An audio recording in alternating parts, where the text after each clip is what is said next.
So our lesson for today is about the law of conservation of momentum and acceleration. Now, first, what is law of conservation of momentum? So, ang ginaminan ko nito, if you have here an example, no? Say, I have here object 1, so the red object here, the red ball. By the way, this is an arrow, no? And then also I have here the green ball, and this is the arrow, okay? Sorry for masyadong confusing na drawing. So again, this is the ball, and then the arrow, ball, and then the arrow. Now, this is before sila nagbanggaan, no? So, imagine this is the first car and then the second car.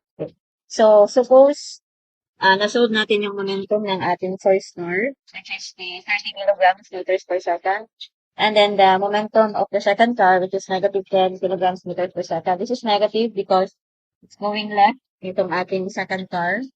So, itotal lang natin yung momentum nito before sila nagbanggaan.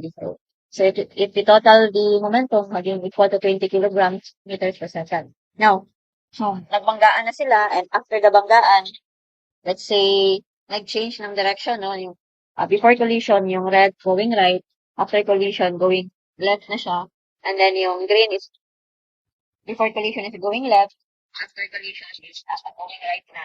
So, kunin natin yung momentum after collision. So, by the way, itong prime dito, this is prime. It means prime here, tuning line sa taas.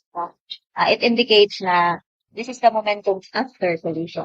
So, ang ibig sabihin lang po ng prime is a value after collision. So, makikita nyo dito, parang that. So, that's actually prime, no? It means after collision. So, kukunin natin yung momentum after collision. So, for example, this is negative 10. And then, this is negative because going left na siya, no? And then the green, so naging 30 kilograms meters per second siya. And then, kung kunin natin yung total, maging 20 kilograms meters per second. So, ibig sabihin, although nag-change sila ng direction, although nag-change yung value ng momentum nila after collision, okay? Pag kunin mo yung total nilang dalawa, same pa rin sila ng answer, no? Yung total before collision is 20, yung total after collision is 20. Okay, so yun na yung ginamit ng law of conservation of momentum. Now, by the way, baka magtanong kayo, ma'am, is it necessary na mag-exchange lang sila ng value like this one, yung P1 before collision is 30, and then the P sub 1 after collision became negative 10, which is the value of P sub 2 before collision. Hindi po siya necessary. Okay, so this is just for illustration purposes. Just for example lang siya. So, pwede po mag-change yung value nila. Not necessarily na mag-exchange, no? Pwede ito negative 5, and then this is, say, positive 25. So, still 20 pa rin yung laman. Doesn't matter po yung value. Ang nag-matter is yung total. So, yun yung ginamit ng law of conservation of momentum. Okay? So, I hope klaro yan siya. Now we have 3 types of collisions. So, first, we have the elastic collision. So, anong ginamit ng elastic collision? Again, this is before collision. We have first object and then the second object. Head-on collision, no? Yung mapansin nyo, nag-change ng direction ng dalawa. So, that's one way of identifying if it's elastic or not. And if we go to technicalities, no? It means, if you say elastic collision, conserve ang yung kinetic energy and momentum. Ibig sabihin, the total kinetic energy before collision is equal to the total kinetic energy after collision. So, walang nawala na kinetic energy, okay? Now, the inelastic naman, there's a slight change of the kinetic energy. Medyo nawalan siya ng kinetic energy, but still, the momentum is conserved, okay? And then, as you can see here, so sa diagram, if we're just looking at the direction, the other car might change ng direction. Not necessarily na yung first object hindi mag-change yung direction. Pwede naman yung M2 ang hindi mag-change ng direction. This is just for illustration purposes. Again, may isang car na nag-remain yung direction, the same direction pa rin. The other car is going to be opposite direction. Okay?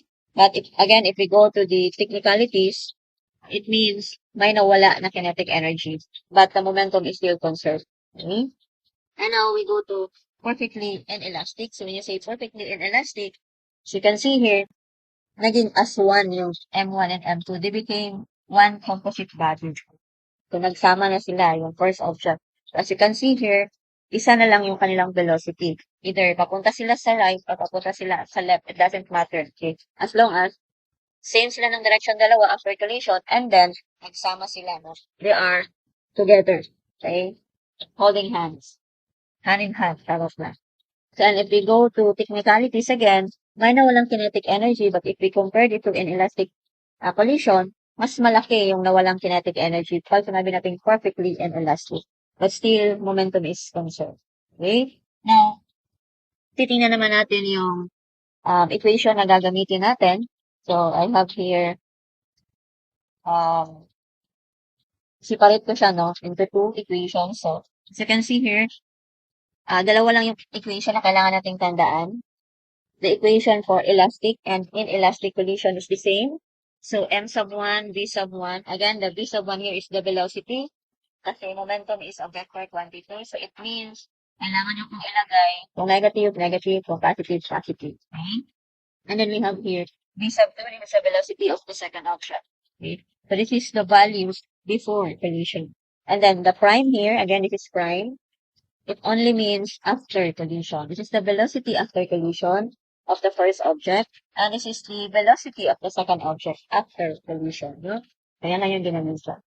Now, for the inelastic collision, you can see here, same pa rin, values ng momentum natin sa first object plus the momentum of the second object after collision should be added. And then equal to, as you can see here, isa na lang yung velocity natin. Wala ng v1, wala ng v2.